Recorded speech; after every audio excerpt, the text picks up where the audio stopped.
S180 with a GPA of 97.25.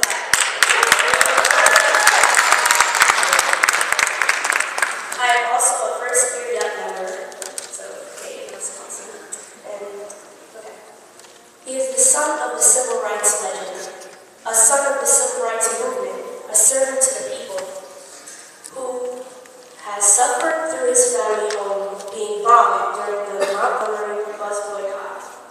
His father's church dynamically, he being arrested at the tender age of 9 years old in 1968 while marching for freedom, justice, and equality during the Poor People's Campaign, and has suffered the indignities of life in prison. He has come from civil rights to the state senate, from prison to the pulpit. He is a proud father of 3 children. Ralph David V, 21, attends the University of Cincinnati. Christina Aaliyah, 19, attends North Carolina A&T. And Mika Alexander, 17, attends GAC, Greater Atlanta Christian Schools. He is the founder and leader of the Civil Rights to Know movement. I present to you our brother in Christ, Dr. Ralph David and Bethany III.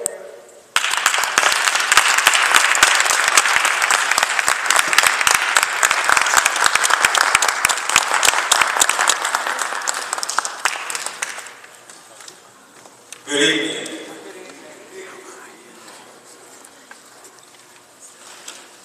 First, giving honor to God from whom all blessings flow.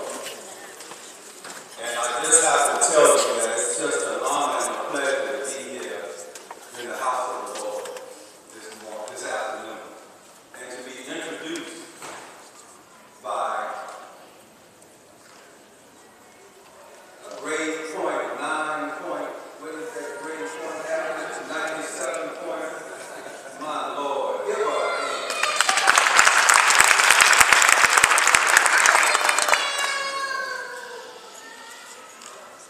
To the pastor of this great ship of Zion,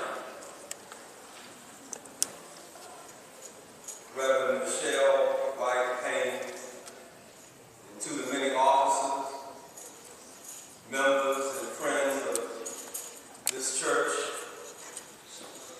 and to the constituents of District Number 12, to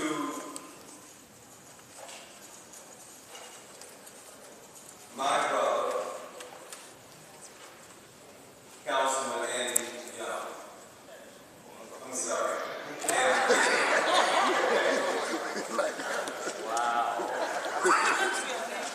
He is Andy and King. To his wonderful partner, Neva Shillingsworth King.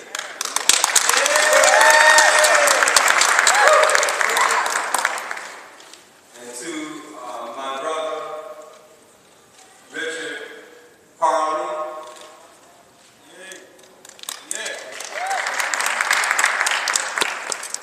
To the comptroller of the great state and city of New York. For those of you who don't know who I am the son of Martin Luther King Jr.'s best friend and partner in the civil rights movement, Dr. Ralph David Abernathy, Sr.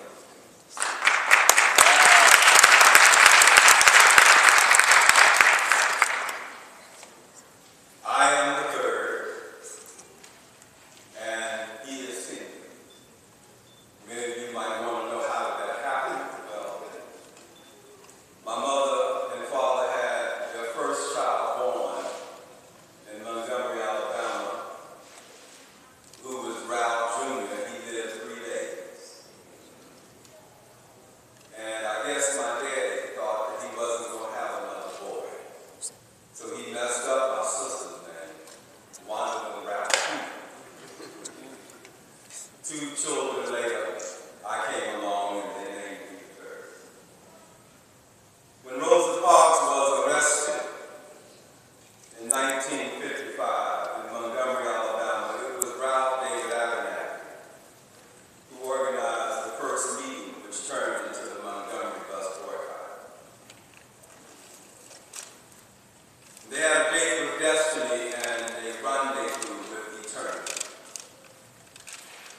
Every time Dr. King went to jail, Dr. Adams went to jail.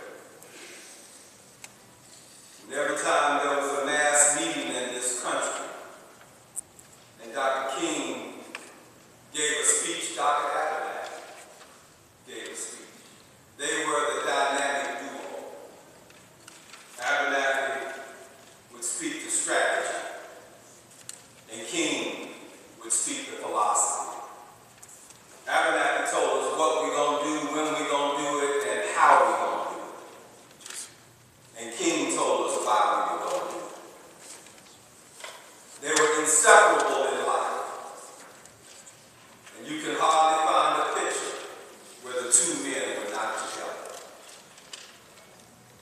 Abernathy was King's mentor in Montgomery, his best friend in the world, and his partner in the movement.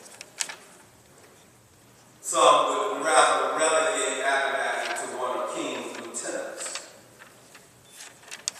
but he was not a lieutenant.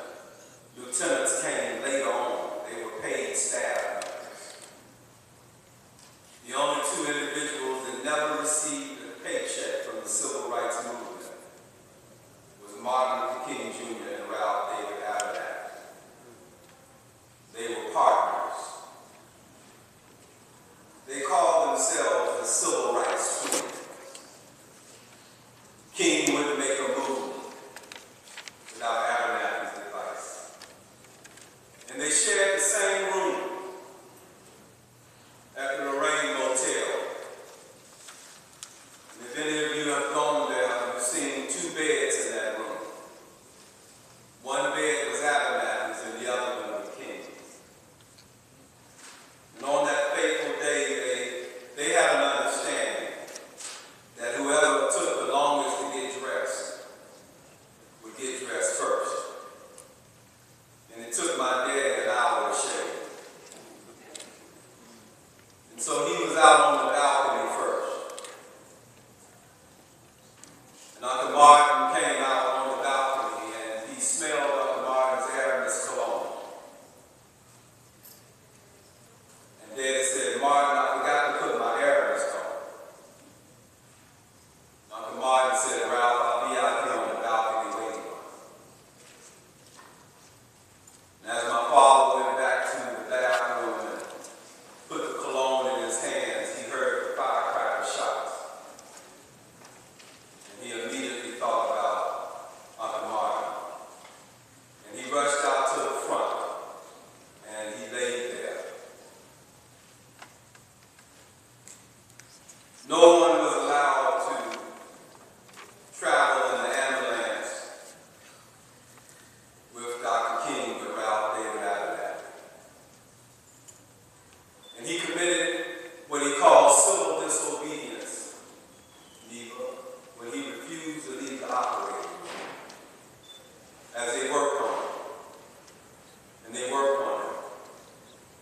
And then finally they came over and they said, "There's nothing more we can do." And Daddy went over to the gurney and cradled him in his arms, and he took his last breath in my father's arms. Martin Luther King had set up the organization in such a way that the leadership of the civil rights movement would pass immediately on to Ralph David Abernathy.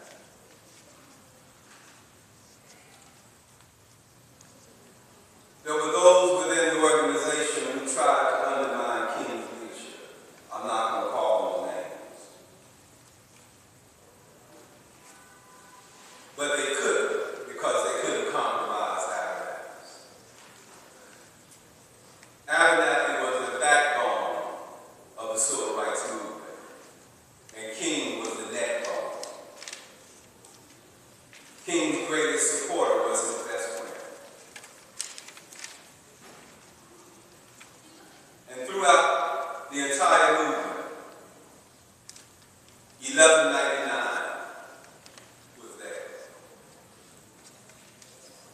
I don't think you heard it. Throughout the entire civil rights movement,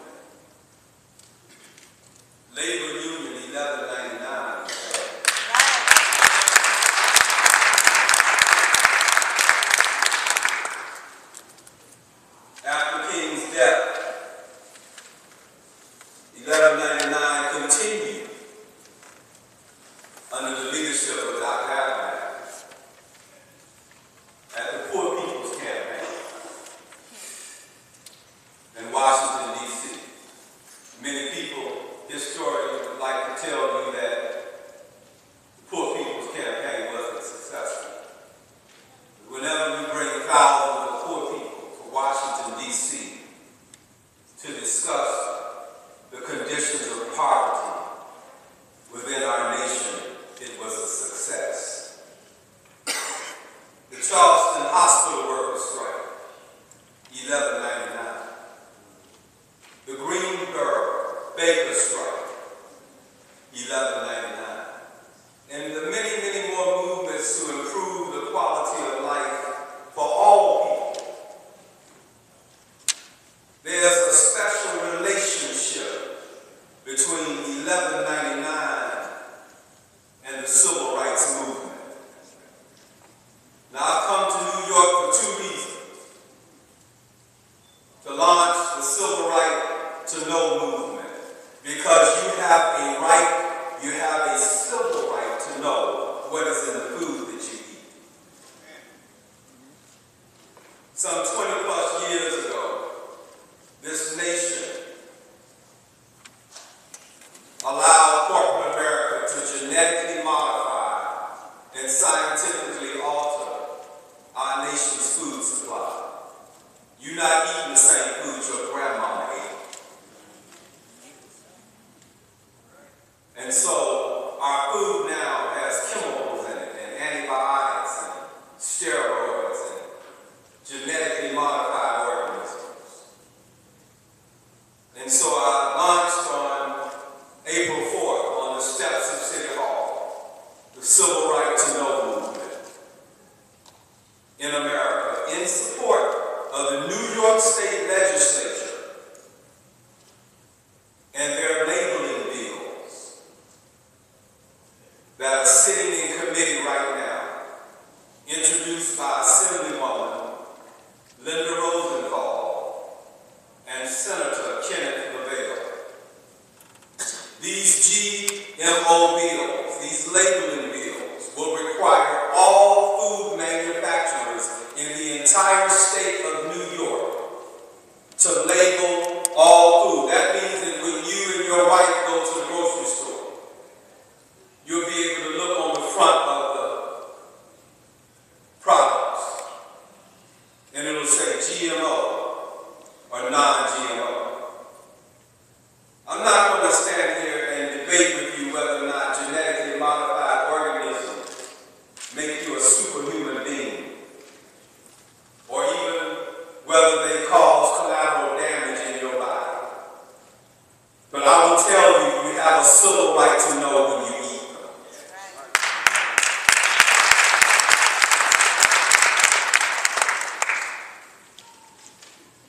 And so I've come this afternoon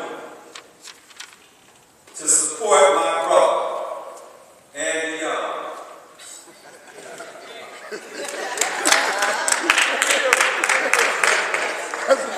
I'm so used to calling up Andy Young's name.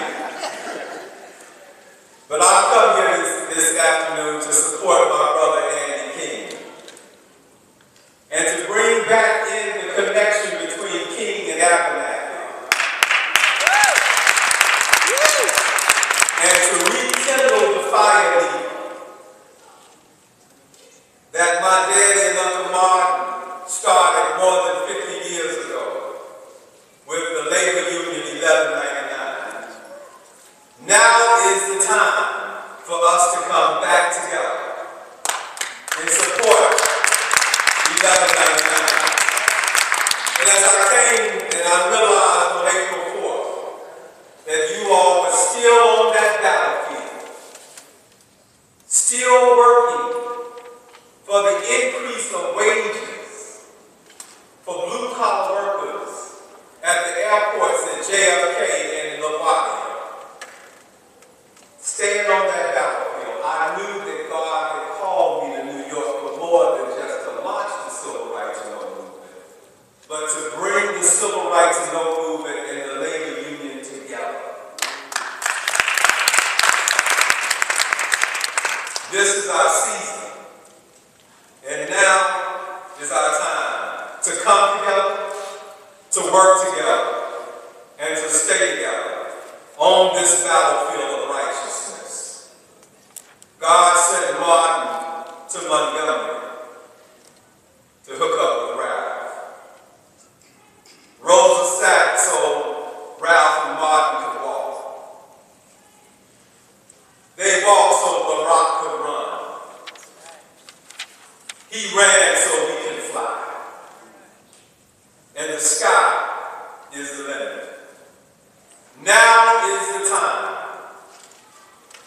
a civil right to good wages. We have a civil right to a quality education. We have a civil right to quality